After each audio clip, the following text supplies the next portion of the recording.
And good evening, and welcome to another edition of the Big High School Sports Show on 98.9 WXCO, online at WXCO.FM, mobile devices and Alexa by searching WXCO, and on the Civic Media app. And also, again, you can watch us live on YouTube. Go to youtube.com and the 98.9 WXCO channel. Coming up here in the next 2 hours, we will be talking about what happened in week 2 of the high school football season.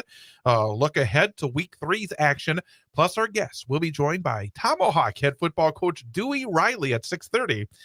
I think it's probably one of the bigger wins Tomahawk has had in a while to have a program like Wittenberg-Burnham would come into town. Yeah, that was probably one of the most surprising ones last Friday as we watched, or Thursday, watching the scores come through last week. I saw a score early, said 13-0 Whitburn. So I thought, Whitburn's on their way, and then got home and saw, Tomahawk won it. So Whitburn had a great win week 1, yes, so I kind of figured they had righted their ship and were good to go. So we'll talk to Tomahawk football coach Dewey Riley at 6:30. And then at 7:06, it's our student athlete guest, Newman Catholic senior quarterback and defensive back Quincy Fender. Talk about his bounce back after just playing 2.5 quarters a year ago. Off to a really good start for a Newman team that's off to a good start. And they have a significant game coming up against Alman Bancroft Friday night as well. So those are our guests, and a lot to talk about. You heard the voice of Jason Foster, the former Wausau West High School head football coach. And let's jump right into last week's action. We'll start with the Wausau West Warriors. Again, a game that I had last Thursday right here on 98.9 WXCO. It was tight for much of the game, but in the end, Hudson wins 30-14 over the Warriors. Hudson now 2-0, West 1-1.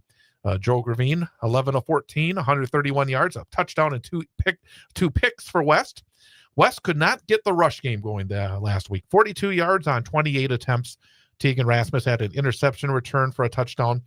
Cooper Adair, the multi-talented quarterback, both running and passing for Hudson, 116 yards through the air, 119 on the ground. Peyton Pingle, 17 rushes, 110 yards, and 2 touchdowns. He only had 7 yards in the first half. He had most of his damage in the second half. But it was a game where the Warriors came out. They took the lead. It was a wonderful first drive. I mean, they took, 6.5 minutes, I think, off the clock. But the lead was for the kickoff. It's Peyton Pingle, the running back, was able to run it back. To come out like that on the road against a really good team, the score, have all that momentum. What's it like when you give it up that quickly? Yeah, that's heartbreaking. A little bit. Superior can probably relate because that's pretty much what they did the week before, and then had the play scored on the first play. It was eerily similar to the Everest game last year, where we had a really nice drive to start the game and had the backup quarterback in. But this drive, I mean, I thought maybe it was an omen because they were behind the stick so much. Penalty. I mean, the big third down conversions, just one after another. Yeah. Seemed like they had figured something out early with the way they were moving the quarterback around and completing those passes on third and long. But at the end of the day, Hudson's just a little bit bigger, faster, and stronger. I think it was a struggle to get that rush game going for the Warriors. Watching Hudson play Eau Claire Memorial the week before, it seemed like Eau Claire Memorial was functional in their run game. They didn't have a lot more yards at the end of the game, but they seemed to set themselves up better on first down with those 3-4 yard runs. And we just couldn't ever get those 3, 4, 5, 6 yard runs that I think opens the playbook up a little bit and allows you to do some different things. So much of the night, Hudson was able to pin their ears back, and it was a tough night for Joe Gravine. And I thought one of the differences between Memorial and Wausau West when it came to the run game is Memorial did not hurt themselves the same way the Warriors did with penalties. And I think that added, you talk about being behind the sticks. Yep. And that led to a lot of ears being pinned back, a lot of hard shots against Joe Gravine, who I thought stood in very well against great pressure. And he took some really tough shots in that game. But the penalties, I think, is something West will have to clean up starting this week. Yeah, definitely. Those little things. One thing I heard from a couple of the players when I talked to them this week, and I guess I don't necessarily know, but they talked a lot about how loud it was at the game. Like, even that these aren't excuses, or at least one that a head coach is going to listen to. I didn't think they could hear the Hudson announcers. That's a good point. But I think they said even in the huddle, it was hard to kind of hear what plays. So I think that's what it was. But either way, if that's the case, then you got to clean that up. So I'm sure that they spent a lot of time on that this week, figuring out how to be more efficient and fewer unforced errors. It was not a good Thursday for the Wisconsin Valley Conference. I think it's fair to say. And I think the game that was probably the one that kind of jumped out the most was at Steam Stadium, where River Falls, making an early stake at being a team to keep a very close eye on, went over there and sort of turned it around from last year, where Everest went over to River Falls, ran it down their throats in a big win. But this time it was River Falls just running it up and down the field, 54-21 over the Evergreens. For DC Everest, Jake Stasiak was 16 of 32 for 209 yards and a couple of touchdowns. Xavier Edwards continues to put up good early season numbers, 7 catches, 107 yards, and 2 scores. Corbin Enzenroth had 22 rushes for 74 yards and a score. But, boy, the offense for River Falls was good. Tino Massa, 20 of 25, 287 yards, 2 touchdowns. Joseph Tarasewicz had 25 rushes, 210 yards, 4 touchdowns. And the rushing, and as a coach, especially a defensive coach, you look at those rushing numbers, 311 yards on the ground for River Falls, 108 for the Evergreens, 598 yards of total offense, 317 for DCE. River Falls, I mean, last season, we saw them in the final game of the season over at Tom Field. It was a disappointing year, but you saw that team, and they had some skilled players and talent, and Tarasewicz was a kid that was on that team as well. It looks like they took maybe a message from last year, that disappointment. They've come out and it looks like they're out for bear. Yeah, I was talking with Coach Johnson this week, and he kind of said that same thing. He feels like maybe they woke up the sleeping monster last year when they played him. But their coaches said that last year some of their best players were not their best leaders and lacked leadership and effort on the field and some of that mental toughness that you look for. So my bet is they spent a lot of time with that. And it's not like they came out of nowhere. They're an outstanding football program who probably was down last year. When you look at the stats or that yardage after the game, it's frustrating and disappointing if you're DC Everest, but I would bet it was a lot more frustrating and disappointing as it was actually happening to him. Because when a team runs the football like that, he averaged 8 yards carry.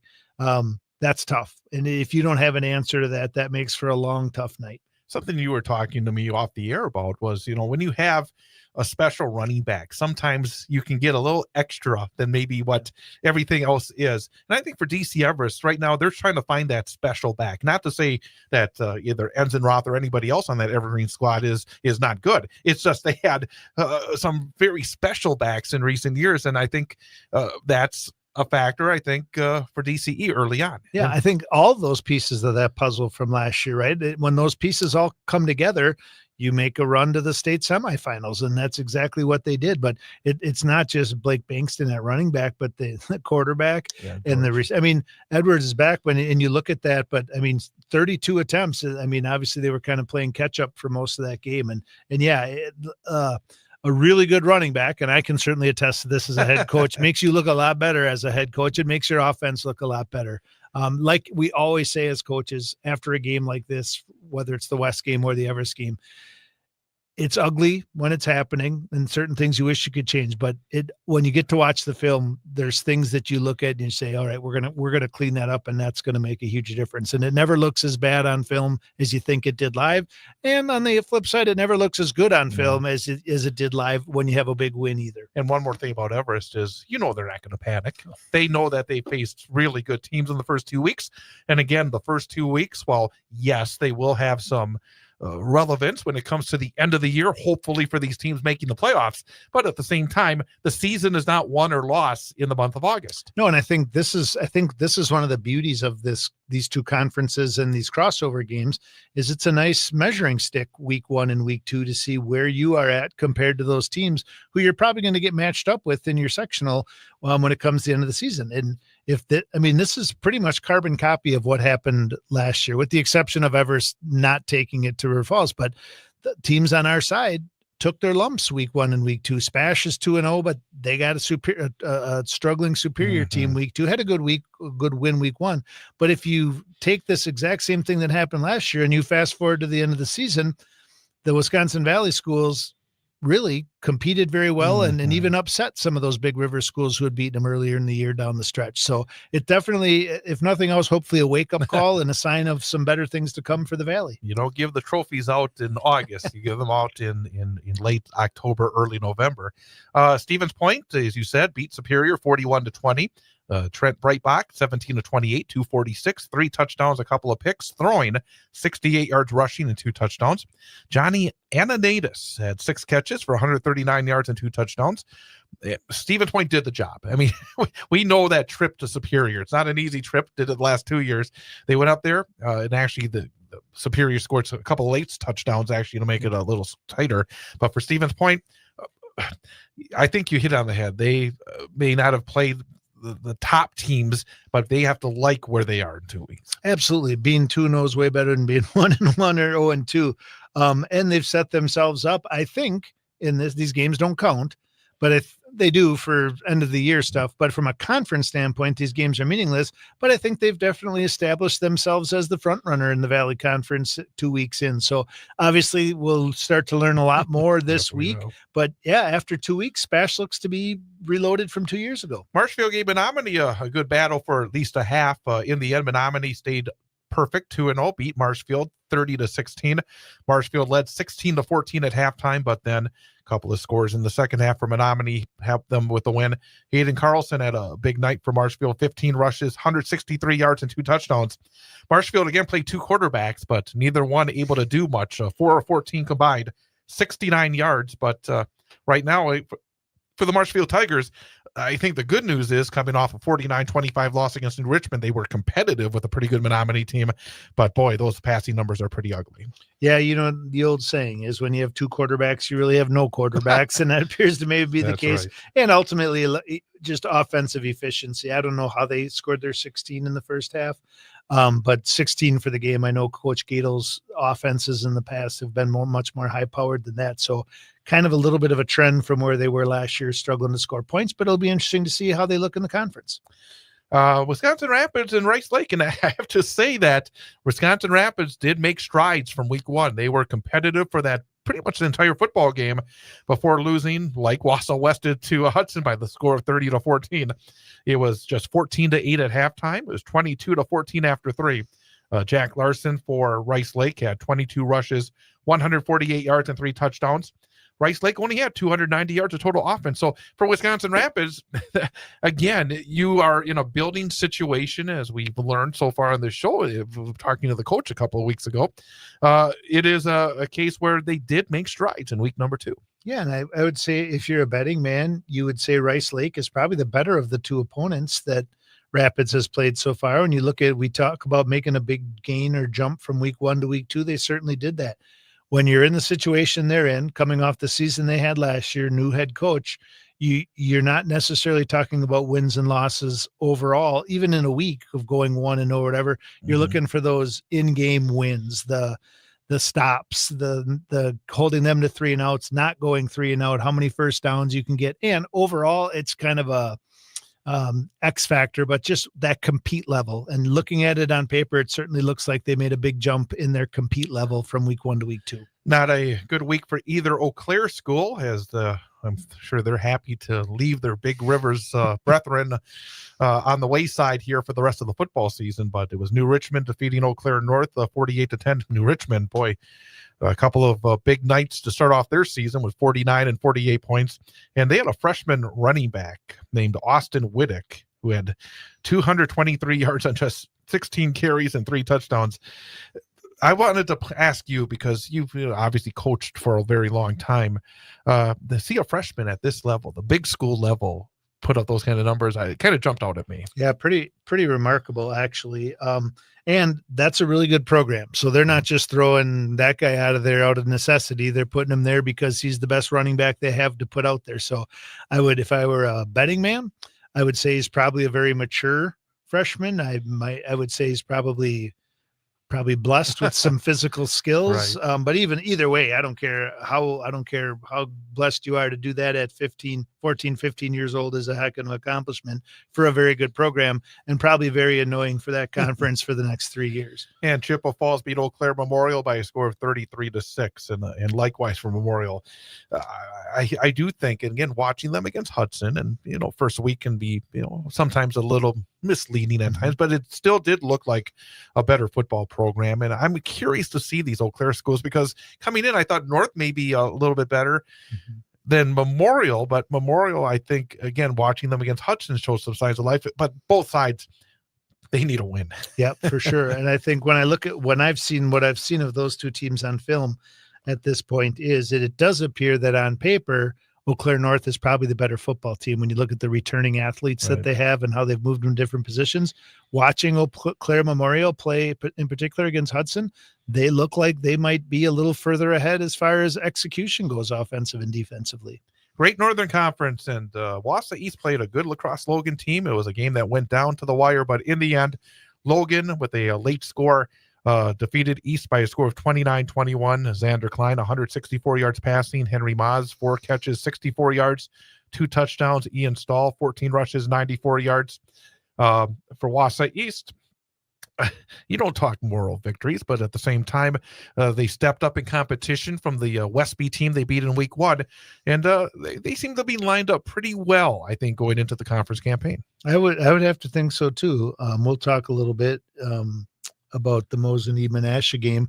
I think based on week 1 that Mosinee probably, I would have to think, maybe the front runner right now, both being 1-1, all things being equal. But it's a good matchup for Wausau East. I give them credit for playing a team like La Crosse Logan, who's probably a D2 school, and not only playing them this year, but having a much higher level of compete than they did the year before when they went down there on that stormy Thursday or Friday night. So Merrill earned a comeback win, and they have to be a little nervous because they had lost badly last week. They went to halftime down 14 points last week, but then rallied past Crandon 30-20. Cole Rudy, 190 yards passing and a touchdown, plus 72 yards rushing and 2 scores. Keelan Allen is a very talented player. In fact, he had 6 catches for 153 yards and a touchdown, but I saw on Channel 12, their highlights, he made an incredible grab. Just a snag with one hand that was truly a highlight film catch. That'll be one of the best of the year. Very, very talented receiver for Merrill. Noah Klug, 16 tackles, 14 solo. Big night on the defensive side. And Cruz Palabicki of Crandon had a big night. 209 yards, 2 touchdowns on the ground, added an 82-yard touchdown reception. But for Merrill, I think going into the conference, they needed that one. Oh, for sure. And it definitely sounds like maybe something clicked at halftime. I don't know what Coach Wadzinski may have said at halftime to get them going, but I think this is a little closer to maybe what we expected out of them this year, coming off a nice finish to last season. Your old school, Northern Pines, put one on Antigo last week and apparently got the Red Robins angry because they defeated Sturgeon Bay 54-6. So that's a big win for Antigo. And you touched on Mosinee, and it shows how quickly things turn around. Nobody felt as good as Mosinee probably last week when they beat Stratford to end their long win streak. But they went to a Division II team, I think, Menasha, right? Are they 2 or 3? 2 or 3, yeah. But they're those teams in the eastern part of the state, even the ones you don't hear about all the time, are so good. And Menasha really took it to Mosinee 41-21. Treve Stoffel, 14-22, 128 yards, a touchdown, 12 rushes, 48 yards, and a touchdown, 7.5 tackles. But, boy, they could not do it as a team rushing the football. Just 30 yards on 24 attempts for the Mosinee Indians. And lessons learned. I mean, again, when you challenge yourself in the non-conference games, that's the thing you want. I mean, yes, you want that win, but, boy, you learn a lot about your team when you go on a trip to a place like Menasha. For sure. And again, I don't think we can stress enough that Menasha is a really good football program. I mean, state appearances, state championships, several in the last 15 years. So honestly, when you talk about them, you're probably talking about a similar caliber team, not as recently dominant as you are when you talk Stratford. And they had I think if you talked with Coach Stoffel like we did last week and asked him now, would he want to be 2-0? Of course he would. But if you'd have asked him in the middle of July, if after 2 weeks of Stratford and Menasha, you were 1-1, I think he would say that they feel like they're heading in the right direction. Tomahawk rallied past Wittenberg-Burnhamwood in overtime, 28-22. Tomahawk 2-0, Whitburn 1-1, Max Larson 21 rushes, 90 yards and 2 touchdowns. Not a lot of yardage generally. A 207 to 202 edge for the Chargers. Bo Davis, the replacement quarterback for Whitburn, was 8 of 15, 132 yards, 2 touchdowns, and a pick. It sounded like an old-fashioned Friday night slugfest. Actually, the 28-22 score, not really indicative of what it looks like the defenses were able to accomplish. Yeah, and obviously we talk a lot on this show about Wittenberg-Burnhamwood and where they've been in the recent years and kind of where their big injury this year, but had a really nice showing in week 1. So like you had said earlier, that Tomahawk to be 2-0, obviously Crandon wasn't a world beater week 1, but this is a great win for them heading into the conference and looking at where these other teams are at this point and the struggles that they've had or maybe aren't where they were hoping to be. I think Tomahawk can walk into this conference season feeling pretty good. And the other games, and we'll go through them rather quickly. Rhinelander beat Hayward 34-22. Lakeland now 2-0. They shut down Ashland 14-0. And Medford, again, struggles against another good team, falling to Onalaska 36-0. So, well, obviously for Lakeland, a good start. For Medford, not such a good start. And Rhinelander gets back on the winning track. Yeah. So I think it'll be interesting as we get into conference now to see where does Medford actually fit in, right? Like maybe they're probably not the favorite anymore, but how far have they slid down with their young team? Let's go into the CWC for a few minutes before we have our first guest.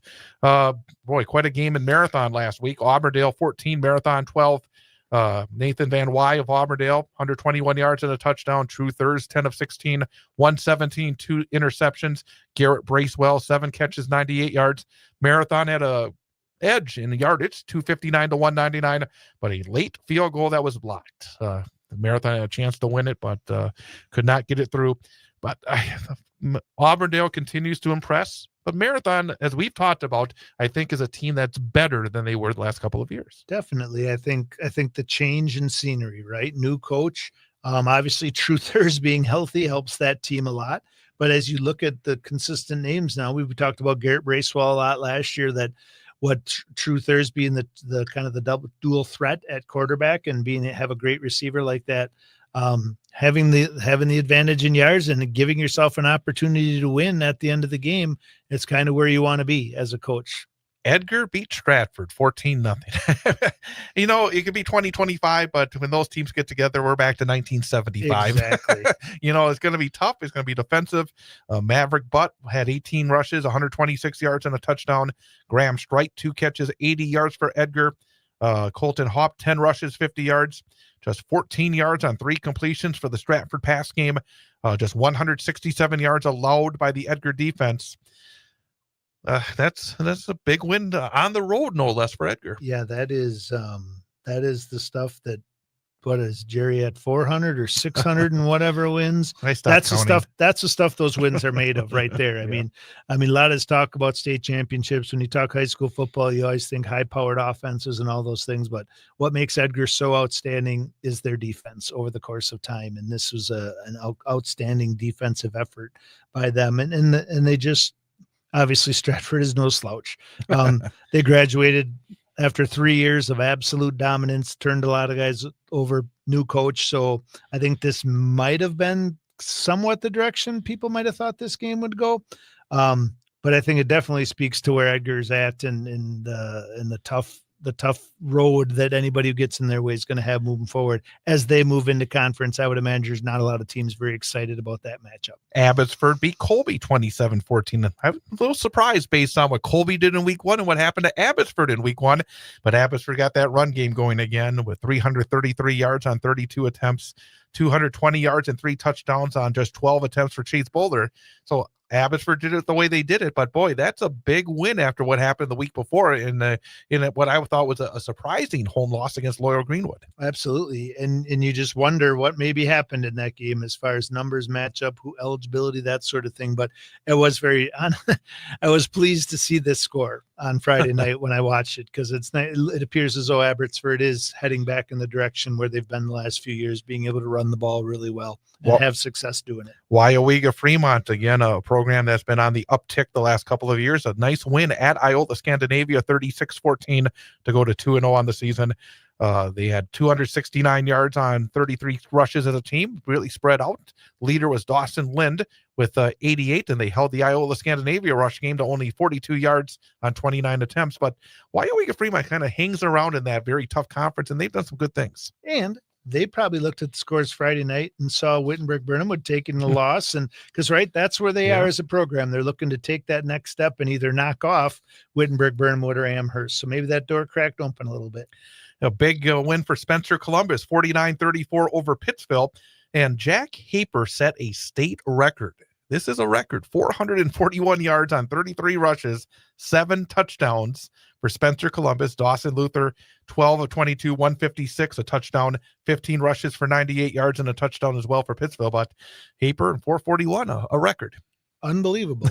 That's a season's worth there. Well, I was going to say it's a season's worth. And I think about some of the outstanding running backs I've had on teams I've had and gone up against, probably more so gone up against. And to think that there's a record like that that's still getting broken on an average Friday night is pretty remarkable. Loyal Greenwood, he said, maybe this is a team that's much better than they were a year ago, because they had that win over Abbotsford on the road last week, and they dominated Neillsville Granton, who had won last week, winning 50-0, and Amherst 35-8 over Winnebago Lutheran. I can't say I know a lot about Winnebago Lutheran, but it does look like with the first 2 games, Amherst is off to a very solid start. It looks like, and again, in this conference, could definitely be in the mix near the top. Yeah, it was kind of remiss earlier when I talked about Wittenberg-Burnham when losing, but this conference, seeing Stratford coming in at 0-2 is probably interesting, in particular for a team like Amherst. And then finally, the Merrillwood CWC. Most of the teams were in those crossovers with the CWC large, but Pacelli lost to Parkview Albany 32-6 to drop the 1-1 on the season.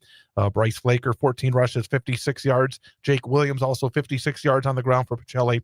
And Assumption lost to Pepin Alma 36-0. Royals are now 0-2. Wiley Cornwell, 14 carries, 78 yards as well for the Royals. We'll talk about what happened in 8-player football and look ahead to week number 3 a little bit later in the show. But coming up in our next couple of segments, it will be our guest for this week. Near the top of the hour, there'll be Quincy Fender, our student athlete guest, the Newman Catholic senior.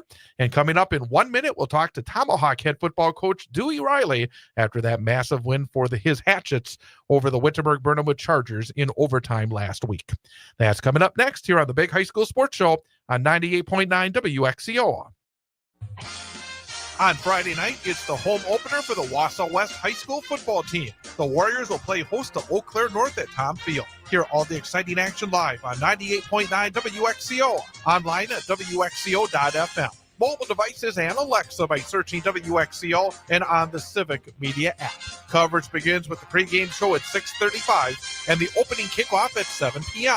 Wausau West football on 98.9 WXCO is brought to you by Sun Printing, the Wausau West Athletic Department, Wisconsin Valley Flag Football, Featherstone Cabinetry, the Wausau West Gridiron Club. It's Wausau West playing host to Eau Claire North in high school football. Friday night, starting with the pregame show at 6:35, opening kickoff at 7 on your home for Wausau West Sports. 98.9 WXCO, online at WXCO.FM. Mobile devices and Alexa by searching WXCO and on the Civic Media app.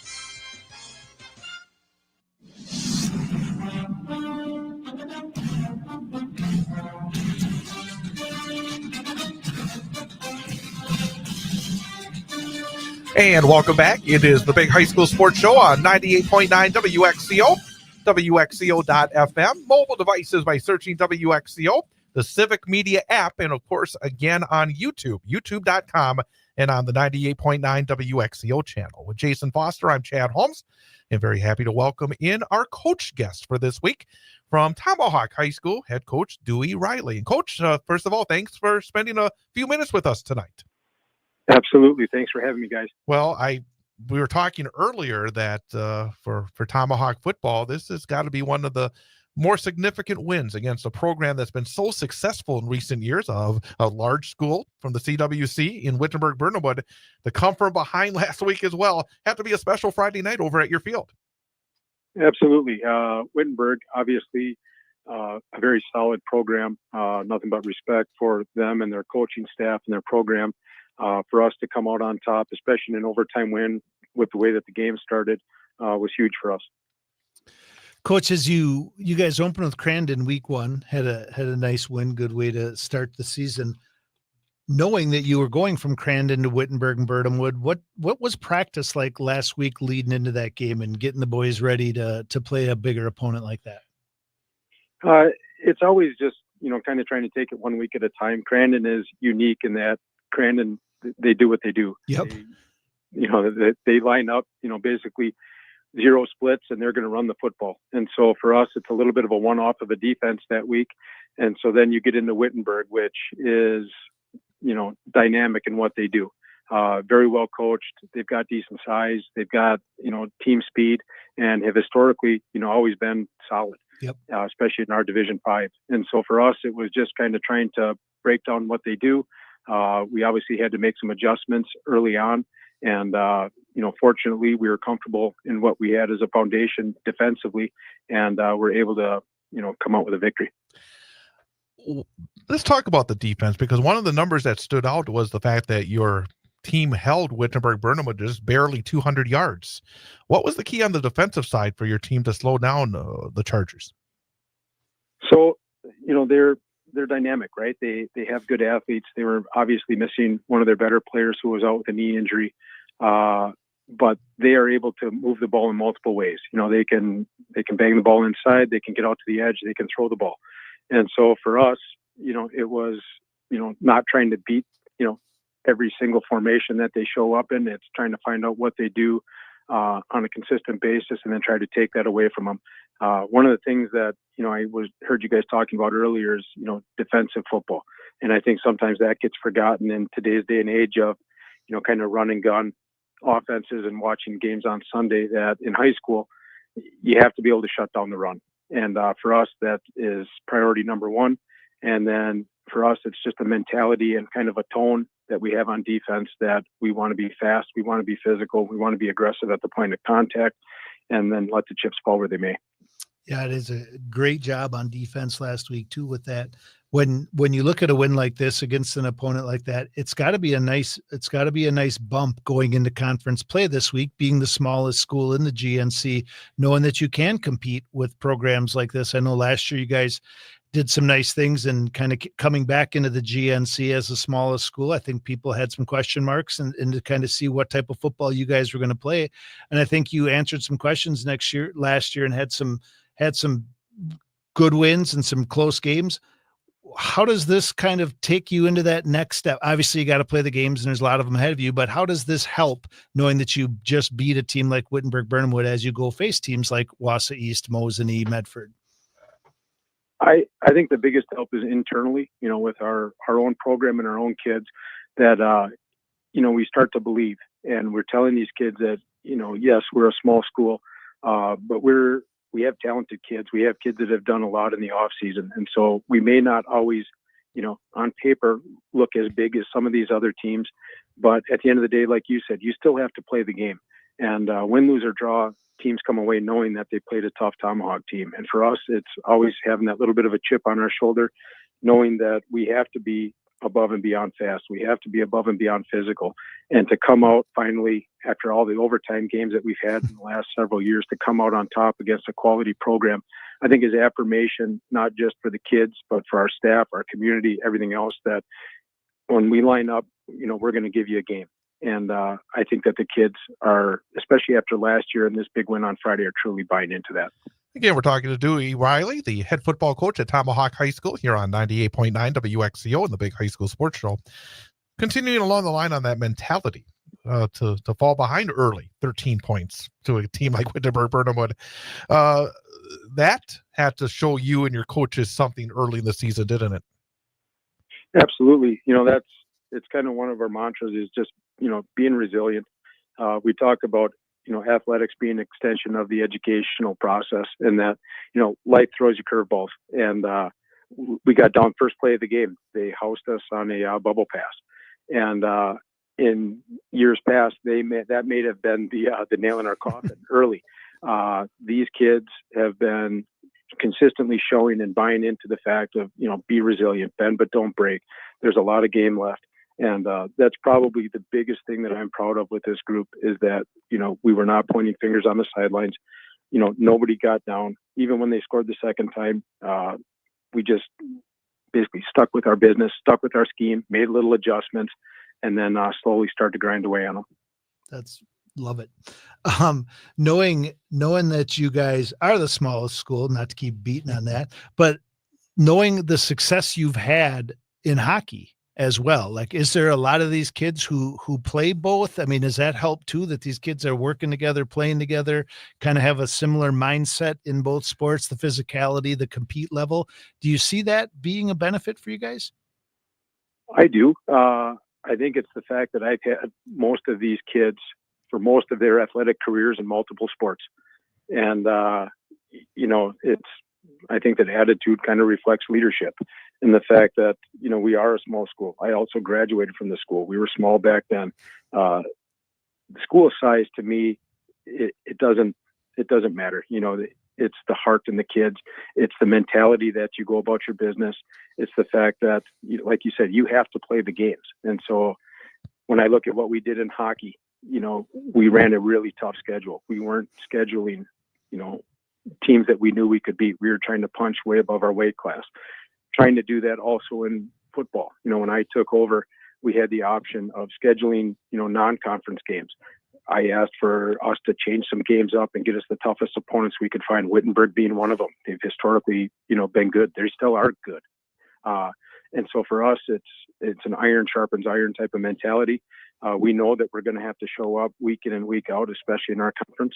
And for us, it's always, if you underestimate us, that's good for us. We talked a bit about the defense. What about the offense? What's been working? Who are some of the kids that have been key components to what you've been able to accomplish in the first couple of weeks? I think it always starts with football. It always starts with the line. And so, we are not overly deep at our line position. And so, especially coming into this year after graduating a couple kids, we had to convert some guys that don't typically look like offensive linemen. But me knowing them personally, who they are and, their strengths, going to those kids and saying, hey, this is what we need you to do this year. And to the man, it was, yes, coach, I'll do whatever you need me to do, which as a coach, how could you not love that? And so those guys up front have been obviously productive when you look at how we've been rushing the ball. We've kind of been running the ball by committee with whoever's got kind of the hot hand that night has been getting more touches, which is, I think, what most coaches would do. So when you look at, the Max Larsons, the Rex Rileys, the Tegan Saracens running the ball, we're no longer a one-trick pony when it comes to that. And then converting Cash Olson from kind of a wide receiver running back to a quarterback and started him as a true freshman, getting that year under his belt, watching him grow and develop as an athlete and as a quarterback has been awesome. And it also gives us that kind of second facet of the game, and we are able to throw the ball. Coach, based on the things you just said, what I'm hearing a lot is there's a lot of selflessness on your team, guys willing to change positions, obviously going from skilled positions to linemen, guys sharing carries in the running back room and doing that. Tell me about what you guys kind of the other stuff, not necessarily the X and O's. What are some of the things your program does to prepare these kids for those types of things, to be good leaders, to be selfless, to be great teammates? We use the phrase, what we do in the dark shines in the light. I know it's cliche and probably a lot of guys use it, but it is true.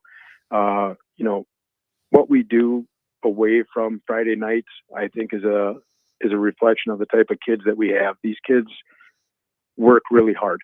It has been a culture change that we've had where, instead of having, the 3 or 4 guys showing up over the summer and working hard, we average for a team of 43 kids, we average, between 20 and 30 kids showing up on days that are not mandatory.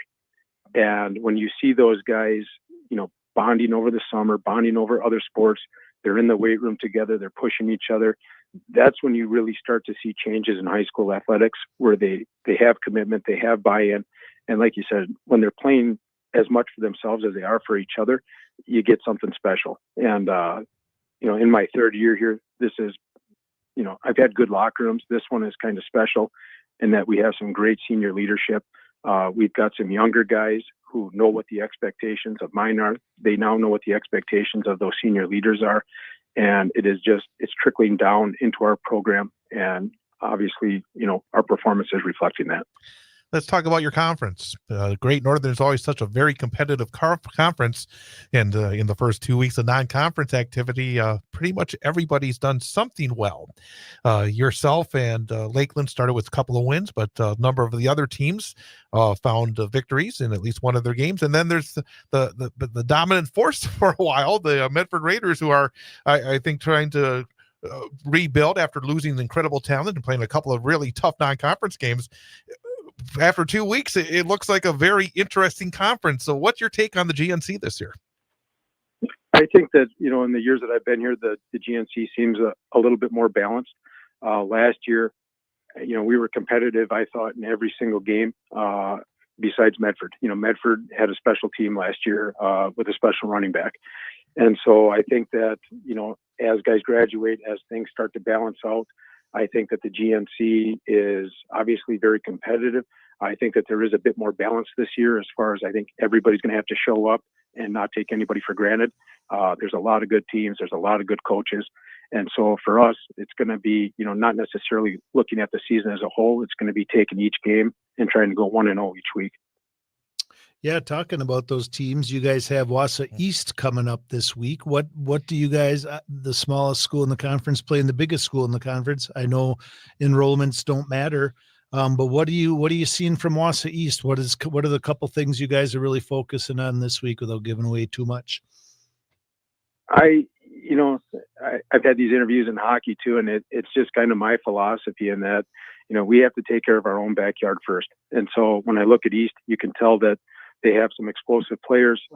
They're pretty solid up front on both sides of the ball. And that does come with numbers, right? Yep. Football is a numbers game. And so when you do have a higher enrollment, you tend to have, more kids out. You tend to have more kids to choose from and the gamut of sizes. And so I think that's an advantage for Wausau East. For us, it's always about, us taking care of our own business first. And so we have to be fundamentally sound. We have to be solid in our schematics and what we're planning on doing, and then we have to execute. And so being the smaller school, it'll be like that from here on out, right? It's been like that against everybody except for, Wittenberg and Crandon. Yep. And so we enter the GNC being the numbers underdog. But again, I think it comes down to us just being able to execute, trusting what we put together throughout the week, and then letting the chips fall where they may. You talked about culture earlier, and I'm going to kind of expand it to your school. How has the success of a wonderful winter, there's nothing like going and getting a gold trophy and to bring, I think, a school community together, and now to have, your football program on the right track and getting some really nice results. Have you sensed a change in maybe the school spirit? Has there been something added to the whole experience at Tomahawk High School with some of that, I would call it culture change and some of the success that's been able to come behind that? Absolutely. I think that, like a lot of communities, our community kind of revolves around our school and our school athletics. People are into it. And so, anybody who tells you that, winning doesn't matter, is probably downplaying the competitive spirit in most people. And so anytime that you can put together success, people want to be a part of it and they want a role in it. And so that's a big thing for us, especially on, my teams and the players in the community, is that, there's a role for everybody. It may be big, it may be small, but you're part of it. And I think that the biggest thing that I've seen is, community spirit goes up, community support goes up, which is awesome. I love it. But the biggest thing that I've seen is within our athletes, when you're being successful, they tend to listen to you a little bit more and have those aha moments, stressing that you have to be doing more. You have to be working out. You have to, try to be a multi-sport athlete, especially in a town like Tomahawk where we don't have the number of kids that other teams in our conference do. And so I look at how our kids have bought into the off-season workouts, how I look into they've kind of bought into the we before me mentality as far as, you may get there faster by yourself, but you're going to get farther as a team. Those are all things that have been, slowly building. And then they get reaffirmed when you start winning. You start beating teams that people don't give you, maybe a chance to beat. And then especially when you can take home some hardware like we did in hockey, it's huge. And it just really gets the community behind you. One of the questions we often ask our student athlete guests is about the multi-sport athletes, is how they handle the time and to be able to be successful in all their sports and to be able to be successful in all their aspects of life. You coach two very, I would call them significant sports in terms of time and in order to do it well. What's your secret in order to be able to do what you've been able to accomplish as the coach for the Tomahawk hockey team and now with the Tomahawk football team?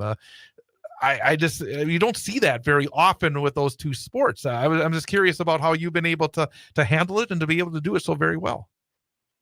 I like to think I've got a good support system. I got a great staff when it comes to both football and hockey. My family and my wife in particular, I have to be very understanding, which is an understatement. And then, people who know me know that I'm a foot on the gas kind of guy.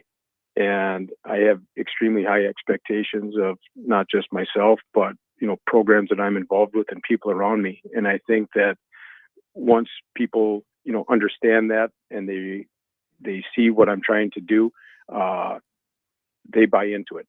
And so when I, multitask between football, hockey, and then being a dentist, it's a lot, but you kind of get in the groove.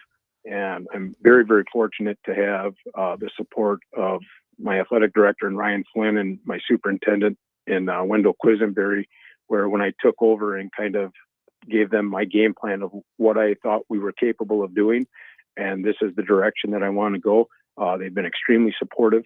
And I wouldn't be able to do it without, like I said, that network and that support behind us. Coach Foster, anything you would like to ask before we wrap it up? No, I just want to comment and say I love a lot of the things you said that you guys are doing. And in particular, when you talked about how athletics are an extension of the classroom. And I think what a great opportunity the student athletes at Tomahawk have to have a guy like you coaching two of those major sports and then also encouraging those kids to be multiple sport athletes and doing that. So congratulations on a phenomenal start to the season. I can't wait to see how you guys roll through the Great Northern this year. Me too. And thank you.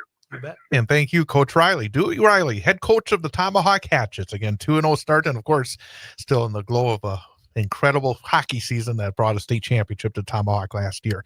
And again, thanks, Coach, and we'll talk again sometime soon, I hope. Absolutely. Thank you guys for having me. Absolutely. We're going to take a 1-minute break and then come back and talk about what happened in 8-player football last week.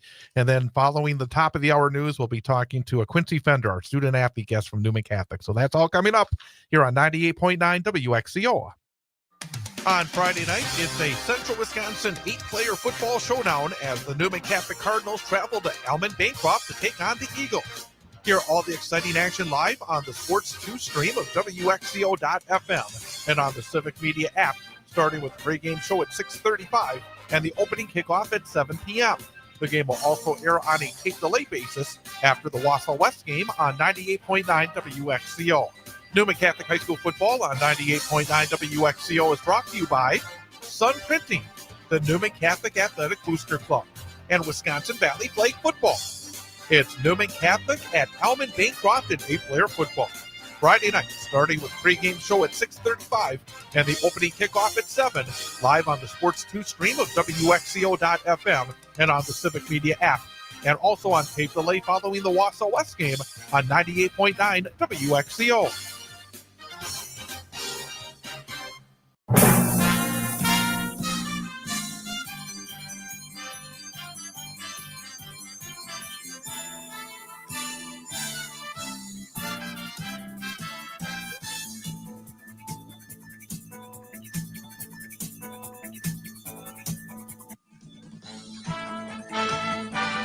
And welcome back. Big High School Sports Show on 98.9 WXCO. Online at WXCO.FM, mobile devices, and Alexa by searching WXCO, and on the Civic Media app.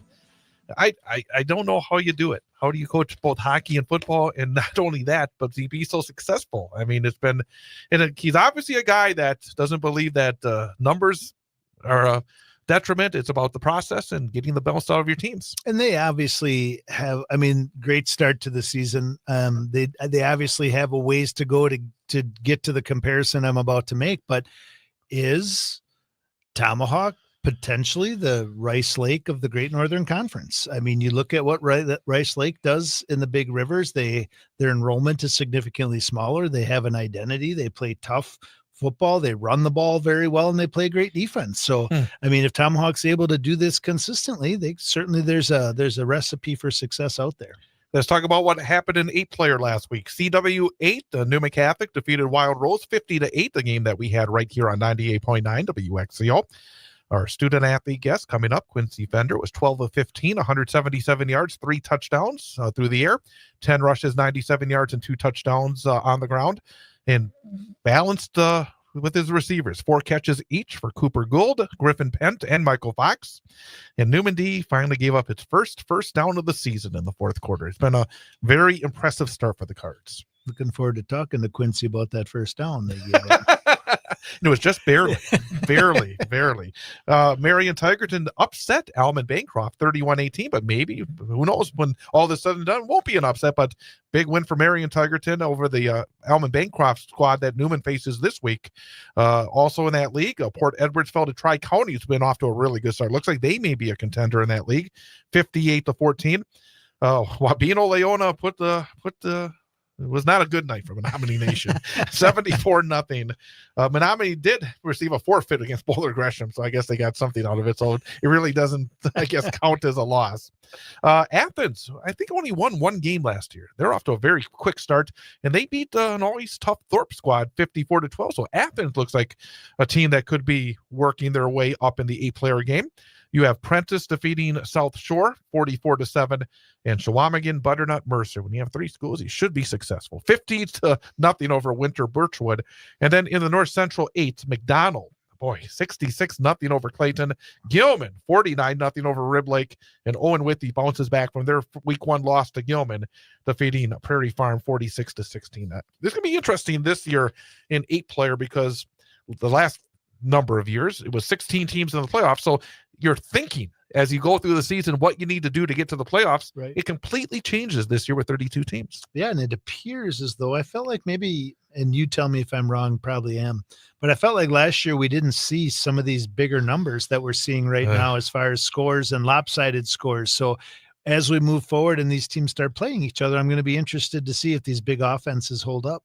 No, you're exactly right. And boy, I just as a person that loves high school sports and loves high school football, there's a little pain when you see those kind of scores, isn't there? Yeah, those are because you feel for the kids. I feel for any kid that goes through a situation like that. Yep, and you don't know, like when you look at the different teams, and we've talked about this over the years of how you get to 8-man football, right? Whether it's your overall enrollment at your school is down, whether it's your enrollment and participation numbers are down, whatever the case may be. But 8-man has offered a lot of teams opportunities who probably wouldn't ordinarily have them. So however they got to having that team and that program, when you see them getting beat 74-0, even though you got the forfeit win, but the 44-7, 66-0, 49-0, those are tough games to prepare for. Those are tough games to play, and they're tough games to pull a lot out of from a how do you get better for next week type of thing. How as a coach, because I mean you've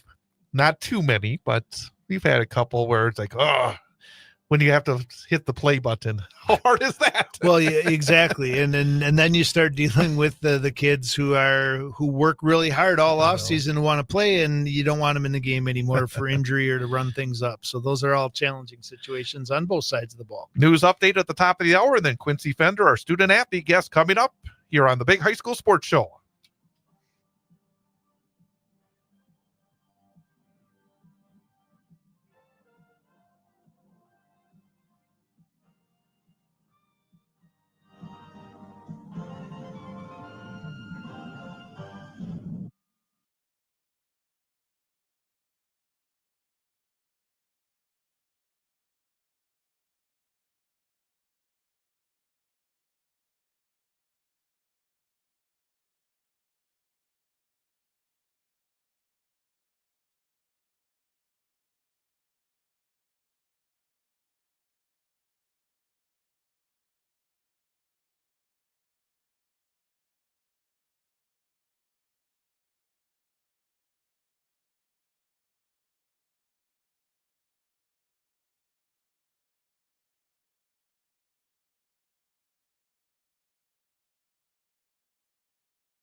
And welcome back. It is the Big High School Sports Show on 98.9 WXCO. Online at WXCO.FM, mobile devices, and Alexa by searching WXCO, and on the Civic Media app. And again, you can also get the show each week on YouTube. Go to youtube.com and on the 98.9 WXCO channel on YouTube to be able to watch the show as you listen to it as well. With former Wausau West High School head football coach Jason Foster, I am Chad Holmes. And time now for our student athlete guest for this week. And from Newman Catholic High School senior. Seems like you've been around there for a long time, but finally a senior, Quincy Fender, member of the football team, member of the boys basketball team, and member of the baseball team as well. And Quincy, glad to have you back. Glad to be back. We had you on during basketball season last year, so this time around you don't have a relative on the other side of the table, so it would be a little bit more difficult. But something I'd asked you in the post game on Friday night after your win against Wild Rose. Sometimes after a while you almost forget, but last year you were moved to quarterback during the off season.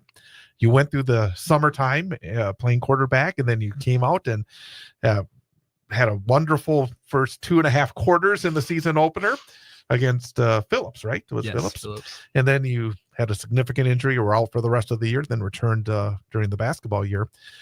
What's it been like now to have a little bit more time at the quarterback position? Because that's not an easy transition to move from receiver to quarterback. How much more comfortable do you feel now after going through the offseason, going through practices, scrimmage, and now a couple of games than you were even after that great start last season? Yeah, I'm a lot more confident just with the little things. Obviously, throwing motion, coach helped me with a lot.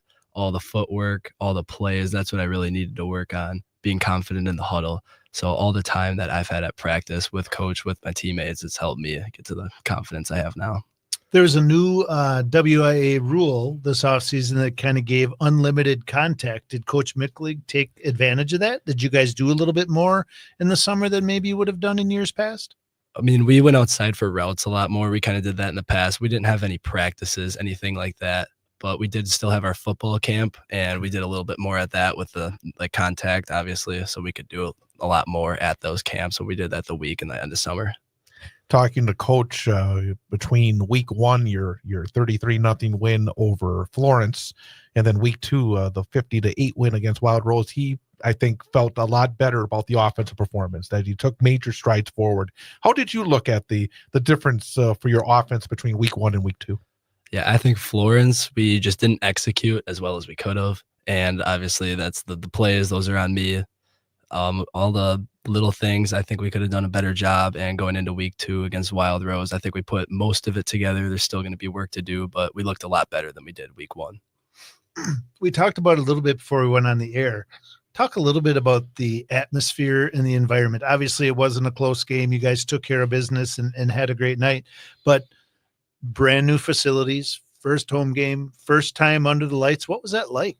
It was super cool for all of us. We were super grateful for the opportunity, and obviously the lights flickering with the touchdown, the lights on in general. When it got dark and the sunset over the hill, it was the best game I think I've ever played. Yeah, it's absolutely beautiful facilities over there. You guys are very fortunate.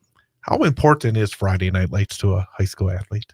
It's the energy is, there's a lot more energy than on Saturdays. We can put it that way. So talk about your the other side of the football. You're not just on the offensive side, you're on the defensive side. Before we talk specifically about what you do on defense, I imagine for somebody that loves to compete, and we're going to talk about the fact that you're so involved in so many different sports, the opportunities that you get being a two-way player, being able to do so much. I imagine it's just fantastic to have the opportunities that you do have at Newman. Yeah, I'm grateful for the opportunity. Obviously, we have 8 players that start on offense and play on defense. So the 8 starters go back and forth, and I take every opportunity I can, whether it's on offense or defense. I'm just grateful that I can be out there playing. What's your strength on the defensive side of the football? What do you think you do best? Pass coverage for sure. Tackling. I've never wanted to hit crazy. I've never been a crazy hitter, but I mean, coach usually puts me on their best receiver each week, so I have fun guarding them. I think that's great too, that knowing you had an injury last year would have been really easy to say you're just going to play quarterback this year and try to protect your savior. So I love that Coach Micklig turns you loose and lets you go out there and compete and get all those reps in. You talked about the 8 guys who kind of start on one side and go both ways. Who are the key players for the Newman Catholic Cardinals this year? Our line, I was going into the season a little skeptical. 3 players who've never played on the offensive line before. We've had a skill position go to center, and then obviously the 3 Pence, Griff, Damon, Everett. Griff's at receiver, but our line has been phenomenal to start the year, and that's a credit to them. And our skill positions, it's just our chemistry with Cooper at receiver, Michael at tight end, Griff at receiver, Tristan in the backfield. Our chemistry with the 6 seniors especially, it's helped us get to the point where we're at. What does it mean to have guys that are willing to go to the line? And because, I have my sheets here, all these numbers here, they're not linemen's numbers. I mean, I could easily, it would be nice to be able to say, hey, so-and-so had 50 snaps and was able to keep their defender out 50 times, but we don't have that for a team. And you talk about chemistry and talk about, I think, culture. What does it mean to have guys that are more, not just saying, well, I'll do it if I have to do it, but actually grab a hold of that opportunity and become really good at the lineman position? What does that mean for the development of a team coming together at the start of a season? Well, it's all credit to the line. I mean, we wouldn't get any yards if it weren't for them. They go to work super hard in practice with Coach Grundy. Every day, they're working really hard, come to the play. If they make a mistake, they're right away to fix it. They ask questions, they're learning their spots, and that's what ultimately gives us the winning touchdowns, yards, whatever we need to do. It starts with those 3 guys. Let me jump in real fast. You mentioned Coach Grundy, and this year, and Newman's always been, I think, blessed with really good coaches, up and down from Coach Micklig and his staff. But boy, to have Coach Grundy join in, have Coach Gress join in, have Coach Thorpe, who's been at Coach Micklig's side for so many years. I mean, you're overflowing with incredible coaching talent. What's the importance of having not just a great head coach, but having in small groups, have a coach that's able to come out there and continue to help you guys improve in every aspect of your games? I mean, it feels like you got a really good group that you're working with here this year. Yeah, the confidence is high with each person. So in the small groups, we're not worried about a certain group not getting as many reps. All of us are getting good reps, great reps, doing the things we need to do. And then when we put it all together in large group, that helps us with all those coaches. And I had the opportunity to coach with Coach Grundy for 4 years at Wausau West, which was awesome. Coach is great. Having Coach Micklig, who's as good as it gets in 8-man football, guy like Coach Grundy, all the people that Chad just mentioned, they each do it differently too. Coach Micklig and Coach Grundy are 2 very different guys with tons of knowledge and experience. Knowing that, how important that is for you guys as a team to learn from different guys and different styles and what you take from each one. When you mentioned those 8 guys before and other guys who kind of take the leadership role on this team, do you guys kind of feel a sense of responsibility for taking what you've learned over the course of 4 years and kind of passing that down as well? Like, do you guys kind of play that role with the younger guys or some of the guys who are more new to football than you? Yeah, that's a big part of what we do. And at Newman, we have about 20 kids on the roster. So that gives us the opportunity to get closer with those little kids. They can ask us questions. We're always on being there to help them, rather than a school maybe with 100 kids on their football team where it's harder to reach out. We have a great opportunity to take leadership, and all of the people that are out there do a great job of it. Again, we're talking to Quincy Fender, senior at Newman Catholic High School, here on the Big High School Sports Show on 98.9 WXCO. I want to turn a little bit to your other sports. Start with basketball, because I thought the way that you were able to come back last year after a very significant injury, missed, I think, maybe only 3 games, if I'm not mistaken, at the start of the year, and then came back and averaged 19 points per game. I imagine that, again, knock on wood, that going into your senior year, to be able to come in healthy, hopefully. I should never assume anything, but at the same time, right now you're obviously looking very good. I imagine there's a lot of excitement going into the winter as well. You got a lot of work to do here in the fall, but with Coach Gress now back at the helm for the boys basketball program, and some experience back for your group, it was not an easy year last year in terms of wins and losses, but there has to be a lot of excitement going into the winter as well. Yeah, I mean, we don't want to jump to anything, I but know, I know. but we're pretty excited for the Windsor. We didn't lose a single senior towards the end of the season there. And summer, we joined a different summer league, only lost 1 or 2 games in there. And Coach Gress coming back, that's super helpful for us. Our open gyms in the summer, we got some alumni in, and we got a lot better over the summer. So we're all excited, especially the seniors coming in. We're excited to see if we can change the winning streak.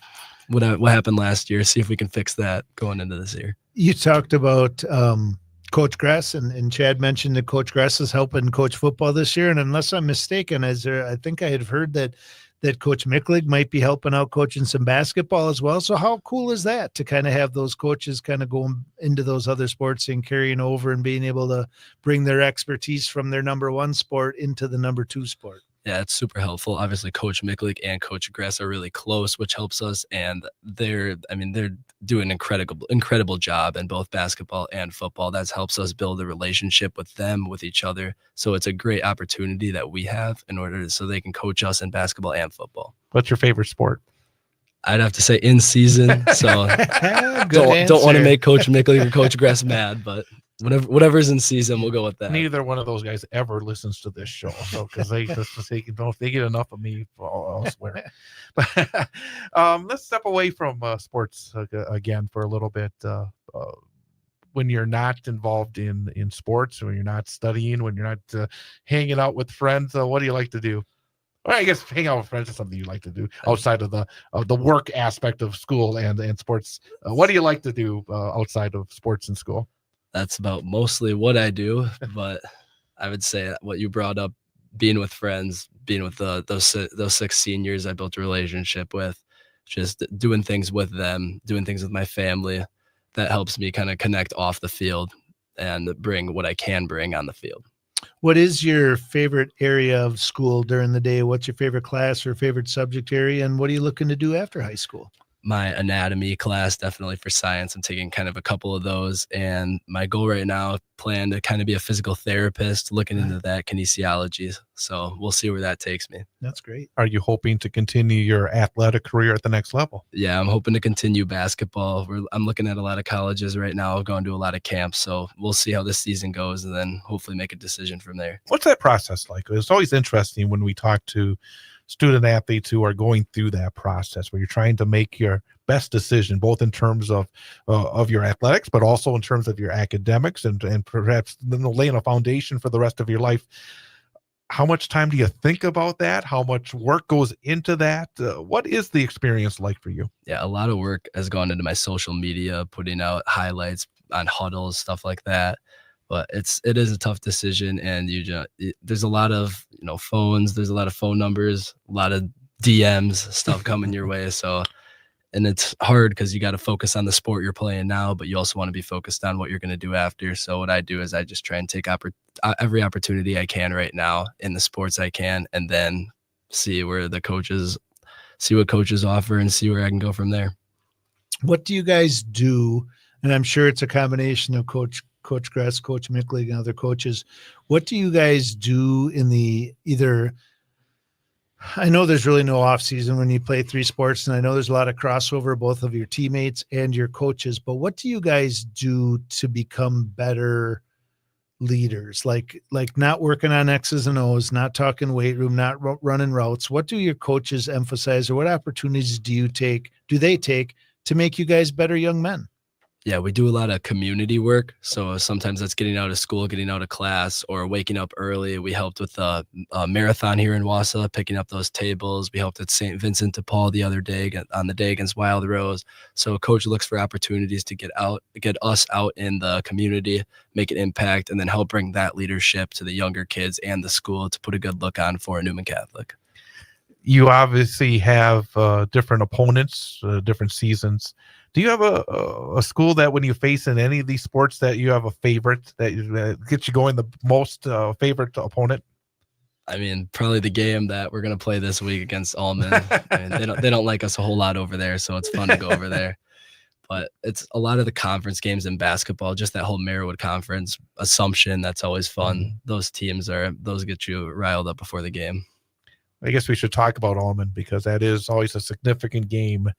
It's been a significant game for years. I remember back in 11 players that Newman went down there to play in a playoff game. It just seems like it's somehow these football programs kind of come together one way or the other. They come off a loss, and that probably is not the best thing in the world. That's a program that's had some success in recent years. When you lose a game, you redouble your efforts. I imagine that's a bigger challenge going into this week, especially going on the road.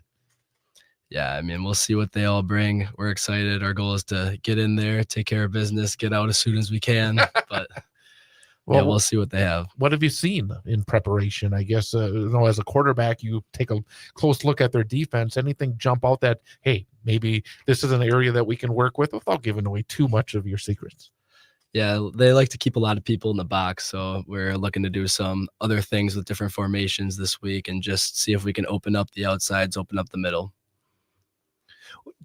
Chad talked a little bit about rivalries and specific teams, and some of them are probably more friendly rivalries than others. Sounds like this one might be less friendly, but that's I love that part of it too.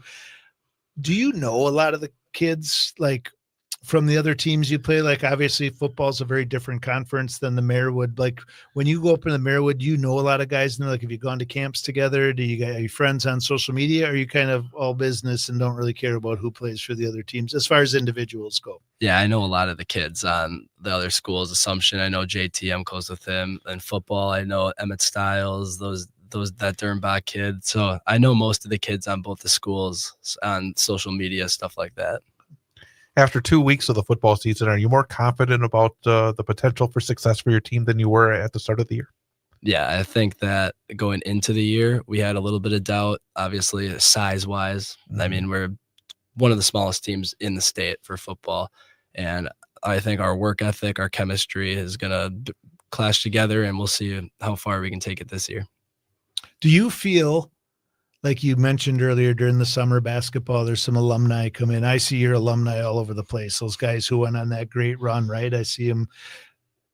What is it like to be a senior now and wear the Newman Cardinal jersey and colors and know what those previous groups have accomplished? There's been a ton of success. You guys have experienced a bunch of success. Hopefully going to continue that tradition this year, wherever you guys end up at the end of the year. What's it like to just like being at a smaller school? There's not as many names like you said before. So how important is it? And what's it like to have your name as one of the guys this year for Newman Catholic? Yeah, it's super cool. When I was a freshman, though, that Connor, my brother Jackson, Mason, all those guys were seniors, and I was looking up to them like, oh, I just wish I could be in their spot. Like, and now that I'm finally a senior, being the guy, I'm super grateful for the opportunity, and I'm really happy that we can all be out there together. Did seeing your brother go through it help you in your journey to get to this point? Yeah, if it weren't for Jackson, I would not be anywhere near where I am. We played tackle football, basketball. He's toughened me up and always wants me to be at my best. And he's super happy for me. Maybe he gets a little upset with me, but it's all for the best. What are you hoping to accomplish in your senior year? Because it goes by so quickly. We're just basically starting the senior year, and you have so much still left on your plate. Have you thought about the things that you really want to savor over the next 9 months? Yeah, just the memories with my teammates, memories with my coaches in the games, just trying to take every chance I get to take it all in, every single Friday night, every single practice, just working as hard as possible. Anything else, Coach? Well, I know Chad's got one more for you, and I'd like to let him ask that one. But I just want to say congratulations to a great start. It is awesome seeing you out there healthy, doing your thing, and really can't wait to see how you guys do this week and the rest of the season. So best of luck. Thank you. And you know the drill. Our final question involves, especially for seniors who are multi-sport seniors, it really fits what we try to accomplish with the final question. But based on your experiences, and you've had the ups and the downs in terms of health and everything else, based on what you've learned, if you could give a freshman just starting their journey at Newman Catholic involved in athletics, what piece of advice would you give that freshman? I would just say take every chance you get to work as hard as possible, because you don't know when your season's going to come to an end. Obviously, that was last year. You don't know when something's going to happen. So every shot you have, just attempt it with your best effort. Fantastic. Congratulations on the terrific start. Best of luck on getting in and out of Almond successfully on Friday night. And best of luck for the next, as I said, about 9 months as you go through the final tour at the Newman Catholic. And best of luck in your decisions in terms of your next level as well. Thanks for coming in. Thanks for having me. Again, Quincy Fender joining us here as our student-athlete guest on the Big High School Sports Show. Hey, we're going to turn our attention to week number 3. And hard to believe, we're going to be heading towards the third pole of the regular season. And we'll talk about the matchups coming up this week. A lot more Friday games, not as many Thursday games around the state of Wisconsin. I'm good with that. We'll talk about that coming up next here on 98.9 WXCO. Are you passionate about local high school sports? So are we. WXCO 98.9 FM is proud to be the only station in Wausau bringing you live, play-by-play coverage of high school sports, game after game, season after season. But we can't do it alone. We are currently seeking local sponsors and community partners who believe in the power of sports to bring people together, inspire youth, and energize our hometown pride. Promote your business, support our local athletes, be heard by thousands of loyal local listeners. If your business is interested in supporting live sports broadcasts while gaining valuable exposure, now is the perfect time to become a WXCO sports sponsor. Message us on our Facebook page or call or text our sales rep, Aaliyah, at 608-573-1597. That's 608-573-1597. Let's keep Wausau High School sports on the air together.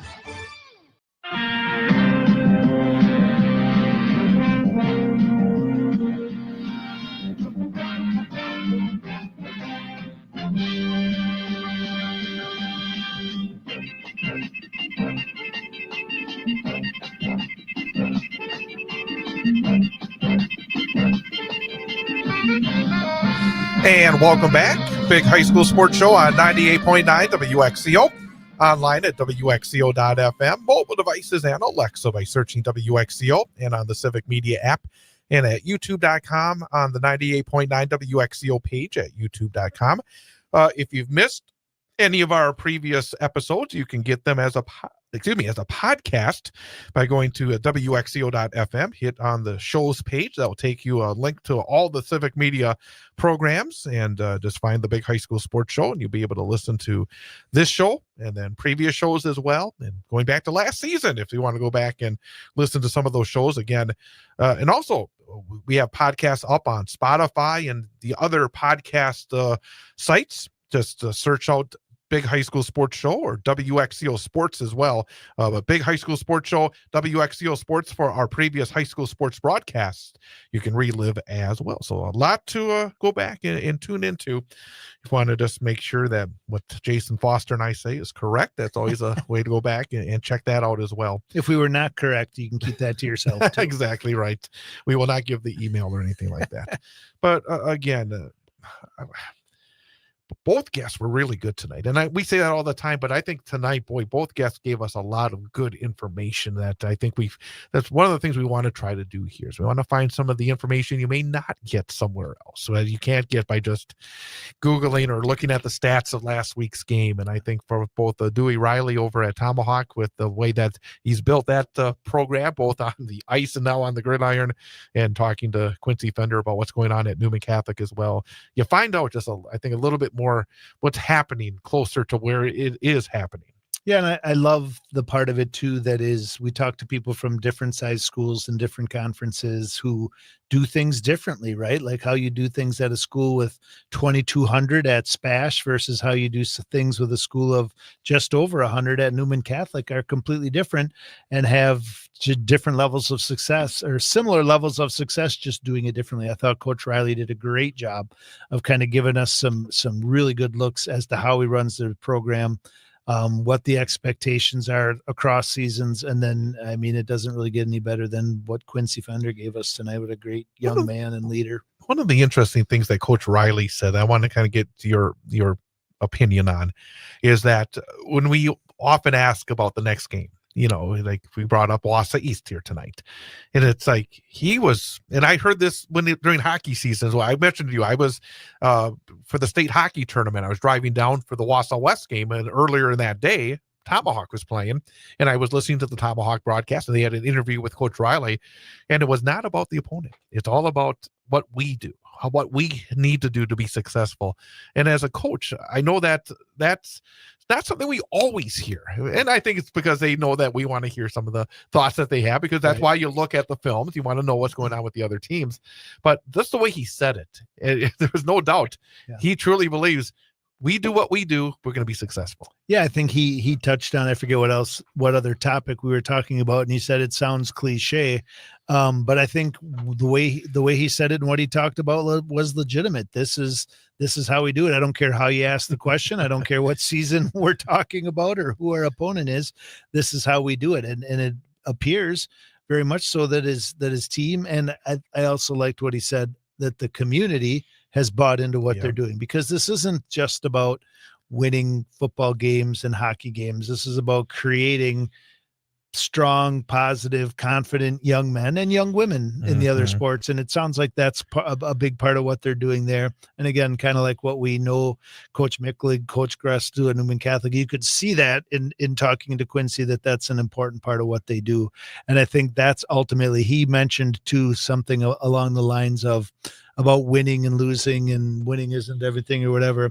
One of the best ways I've heard that kind of proposed or put is the goal is to win. We're talking high school athletics. We're talking varsity high school athletics. The goal is to win. There's too much time, energy, and effort put into it. If you're not willing to say your goal is to win, then I'm not sure what you're doing, because that ultimately is the goal.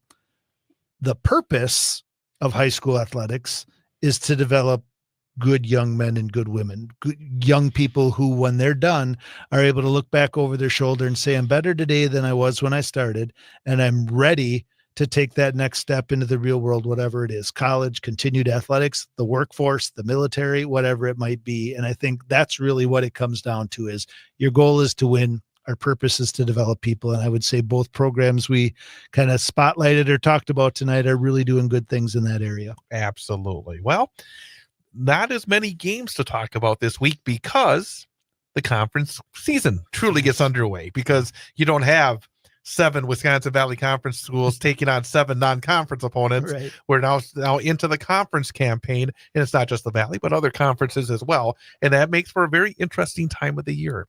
In a sense, it's almost a second opening night in a sense.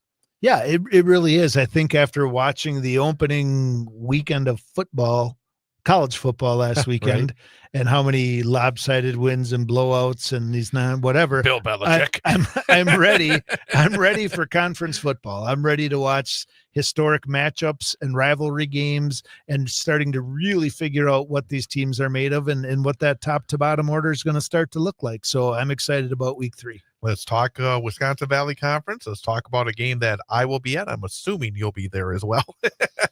Tom Field on Friday, Wausau West against Eau Claire North, 6:35 p.m. airtime right here on 98.9 WXCO, WXCO.FM, mobile devices, and Alexa by searching WXCO, and on the Civic Media app. Wausau West 1-1. They gave a battle against Hudson last week, but came up short. It's been a tough start for Eau Claire North, but you look at this matchup, it feels like for Wausau West, you kind of have to get it, right? Oh, I mean, for sure. Especially with a road trip to Everest coming up next week. Yeah, you definitely want to have a good showing in this game. I think when you go, if you went position by position, you could certainly make the argument that Eau Claire North maybe matches up better in certain positions. They do not appear through 2 weeks to have been able to put that together for a lot of success. But Wausau West, this is an important game for them to prepare going into. You certainly don't look past Eau Claire North, and Eau Claire North can definitely put up a good challenge in this game. And I imagine that based on, again, the struggles that North has had on the defensive side and the struggles West had running the football last week, they want to get back to that run game. They did it well against Superior in week number 1 for Wausau West. You can't put your quarterback in a situation to take the kind of hits that he did last week. Right. And you go back to talking about that first drive last week, and being behind the sticks and converting so many third downs. And you felt really good about it when they scored that touchdown. But the reality of that drive was it wasn't Wausau West football, right? You got to establish the run. You got to make them honor that. And then you take your shots. You send your tight end down, you run some play action and do those sorts of things. And that is not what they do. So I think you're right. I think they're going to look back to getting to running the football this week. And I'm also very interested to see Eau Claire North has some athletes, right? Mhm. Some bigger guys up front, move their really good receiver from last year to quarterback, still have a good receiver, and have 2 good running backs. So I'm interested to see the Warrior defense. They played a pretty good game last week against Hudson. One of the questions we maybe had coming out of Superior was the back end, right? Hudson ran the football well against us. Not much success passing, but I think West is still trying to figure out what the back end of that defense looks like, and this might be a good opportunity to shed some light on that. DC Everest at Wisconsin Rapids, and for the Evergreens, you come off what happened last year. There's that expectations. Unfortunately, expectations don't take into account changes and everything else when it comes to high school athletics. But for DC Everest, it's got to be a point where they got to feel like they got to get feeling a little better about things after a rough go of it. It's tough. You talked about looking at a film like that River Falls game, and it really stings when it's at home as well. Yep. So I imagine they're ready to get back out there. And Wisconsin Rapids, we said it before, they made a step from week 1 to week 2, and Mike Krenz, I'm sure, wants to see his team make us another step from week 2 to week 3. Yeah, I mean, if historically you go back, this is one heck of a matchup. These were for conference championships back in the day. I would say, as we like to, on paper, Everest definitely is probably the better football team, just from a depth, numbers, talent, that sort of thing. But Rapids is definitely going to see some things on film from that River Falls game that they think that they're going to try to expose the way that River Falls did running the football. And Rapids is a goofy place to play football. Like I think there's some bodies buried underneath that field or something, because some of the best teams we had at West, both as head coach and assistant, where you felt like we were going to go in and rock them, and the games were really challenging, and even got stung a couple times over there. So a lot of things would have to go right for Rapids, but I don't think it's out of the question if they're able to kind of expose some of the things maybe that River Falls did last week. Marshfield at Rice Lake, and boy, Marshfield, it doesn't slow down. I can tell you what, Marshfield is really looking forward to next year when the conference crossovers change a little bit, because they definitely get the meat grinder weeks 1 through 3 the last 2 years. And again, but Marshfield has to feel like, hey, Wisconsin Rapids did some things against Rice Lake last week that maybe they can try to take advantage of. And Marshfield did as well. There was a better performance against Menominee last week. For sure. But they got to find a pass game somewhere. They gotta find some offensive. They gotta possess the ball, and they gotta get first downs. They gotta score points. 16 in the first half, nothing in the second half last week. But we'll probably and broken record here, right? We won't be talking about Rice Lake a ton more after this, but you got to find a way to stop Rice Lake. That's I think Coach Riley kind of said it. This is a one-up. This is they play a different defense Rice Lake plays a different offense than you're going to see the rest of the year. So you have to prepare differently when you play Rice Lake, kind of like you used to have to prepare differently when you played Rapids. Yep. This is that, and they're loaded, right? So the biggest thing when you play Rice Lake is you got to be able to slow them down. You got to make them work for it. You got to hope for a turnover or two, because if they just turn that machine on and possess the ball, it makes for a long night. Stevens Point at Eau Claire Memorial. One thing I want to mention to you is, have you noticed this year both North and Memorial have on-campus football fields? They do, and I'm jealous. They both, I mean, they're in a very similar situation to Wausau. So getting off topic a little bit here. Right. But we added turf to both the schools in Wausau, but we just added the turf. We weren't able to kind of finalize and the bleachers, the concession stands, bathrooms, all those things that would allow you to play your home varsity football games there. And the Eau Claire schools did it right. They're different. Right. I don't know if you've noticed, Eau Claire North has seating on both sides. So seating on the one side is very nice, portable seating. And the schematics of Memorial did not allow for seating on the other side, but yeah, both their facilities look very nice, and how great for them to be able to play those home football games. Certainly a goal of both Wausau East and Wausau West to be able to get to that point. And Stevens Point, kind of the opposite of Marshfield. Again, their schedule has allowed them to kind of roll into it nicely. Yes, ease into it. And And I truly believe we talked a little bit about maybe Everest struggles tight, and Everest is a good football team, and they're going to end right at the top in the mix for the conference championship. But I think if you again look at rosters, I think when you look at the names that Spash returns versus the other teams in the conference, they have their guys back. I think they more reloaded a supporting cast, but still have some of those big names on that squad. So this is probably another good week for the Panthers.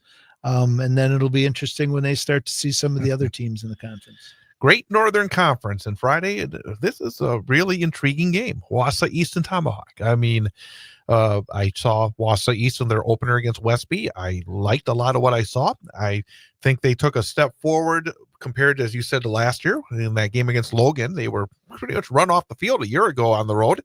Last week, they had a chance to win it in the fourth quarter.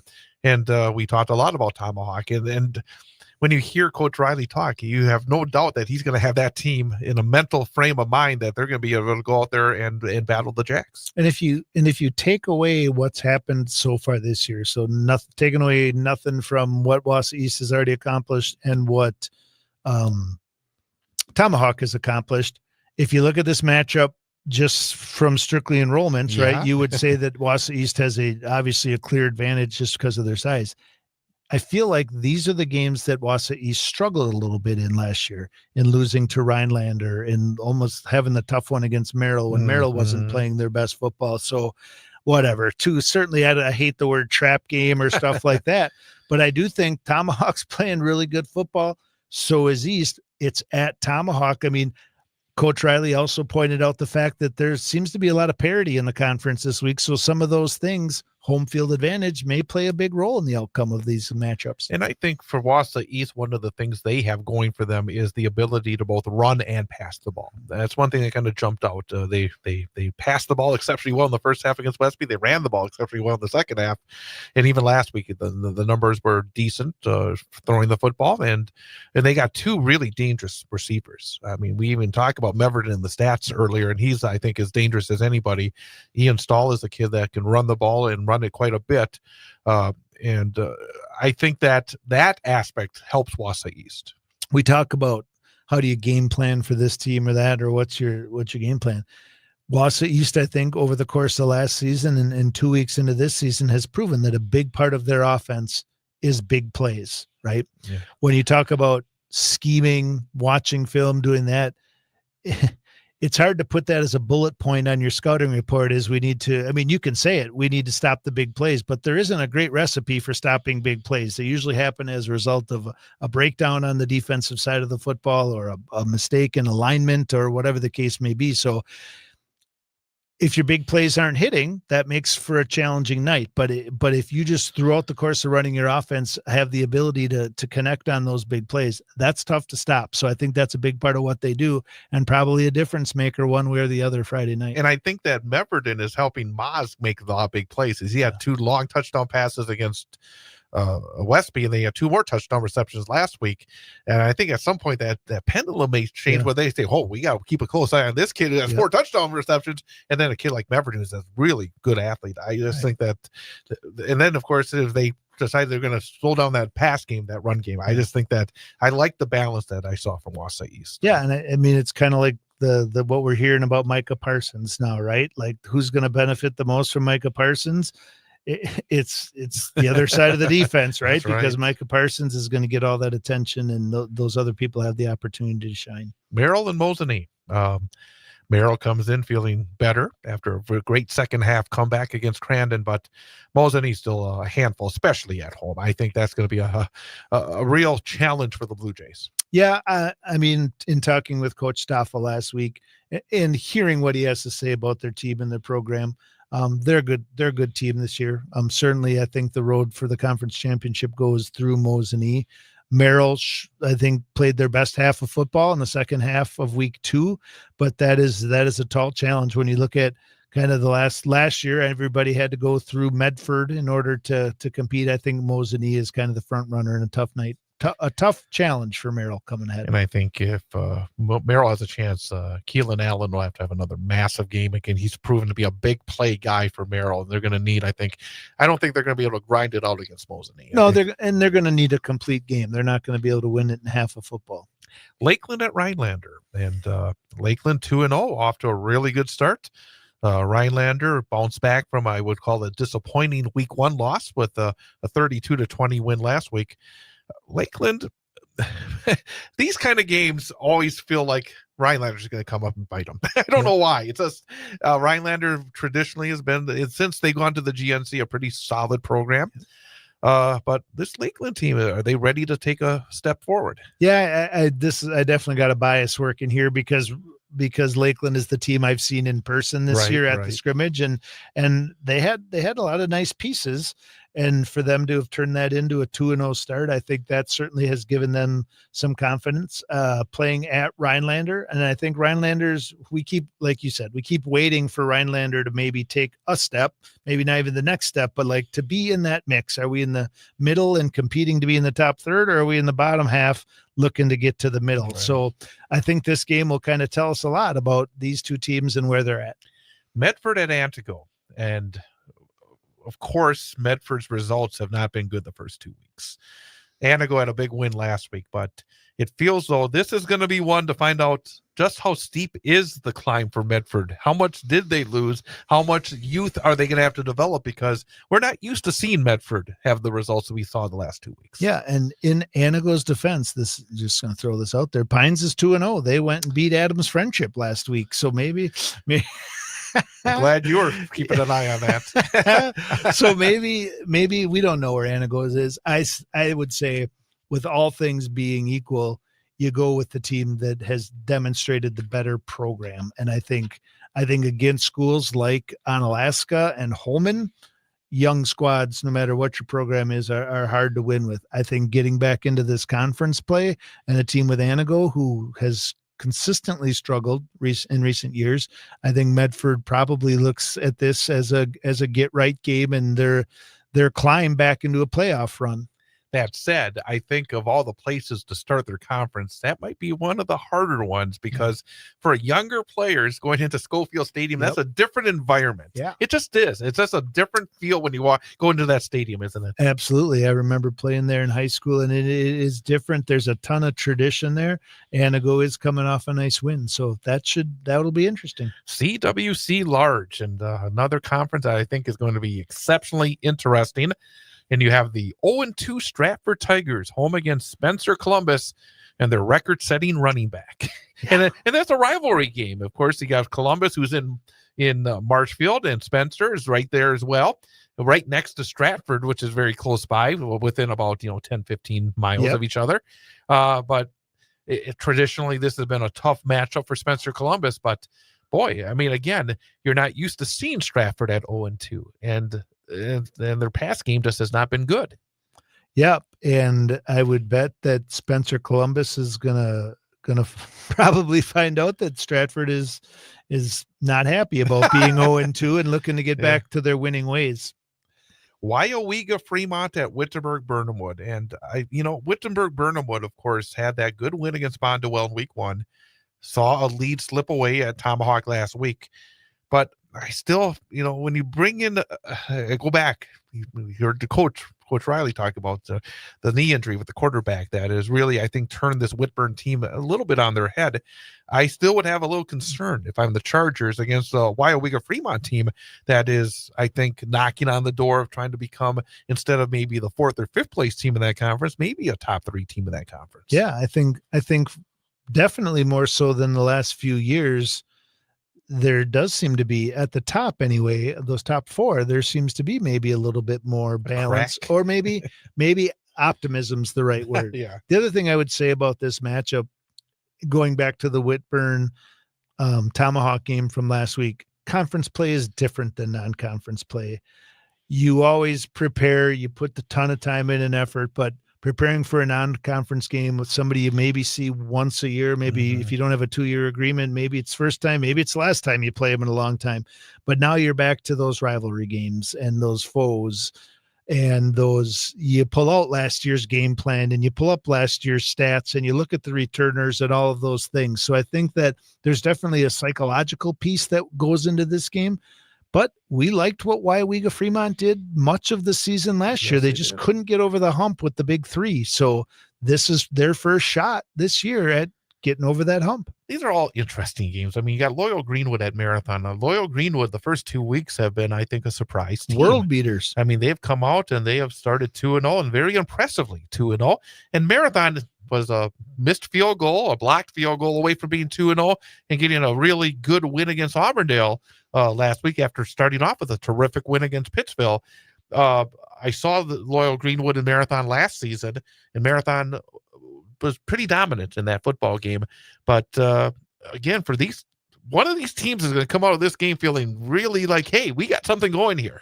Yeah, I think for Marathon, it's great that this game is at home. Yeah. Kind of that same thing. New coach, tough loss, but a competitive game last week, and a Loyal Greenwood team that's coming in with some confidence. So at the end of the day, it should be a really good game. I feel like with the pieces that Marathon has, this will tell us a lot about where they are. Amherst at Colby. Amherst has been rock solid the first 2 weeks, fairly easy wins, not against teams that jumped off the page. Colby had a really good week 1 win against Stanley Boyd, but Stanley Boyd, I think, lost last week significantly as well. So it looks like maybe they're a team that's struggling a little bit early. But Colby traditionally has run the football well in Colby.